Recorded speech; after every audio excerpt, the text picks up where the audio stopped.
Okay, so here we have the Smith incline press. Now, this is at a pretty high angle. We might tend to program in, say, a 50 or 60 degree, and we'll go through some of the coaching points now.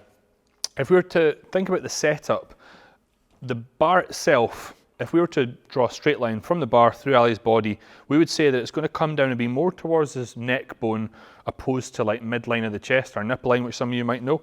The thing that's going to determine the success of hitting the upper chest on this is the angle of Ali's sternum. So as you can see, it's quite steep here. One of the common faults before Ali goes is, as you can see, people come down, they really get a big sort of curvature in that lower back, and this completely flattens that sternum. So then we start working the bottom part more than the chest. So as Ali does it, I'd like you to pay attention to how much he controls the sternum, keeps that steep.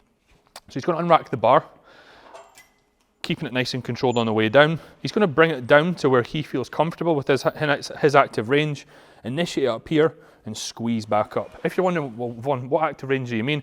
Personally, what I would say is to the point where you can come all the way down, keep your sternum nice and steep, initiate without feeling it anywhere in the delts, and then push back up. As you can see, nice and steep here, minimal lower back curve, driving his feet firmly into the floor. So there you have your Smith high incline press.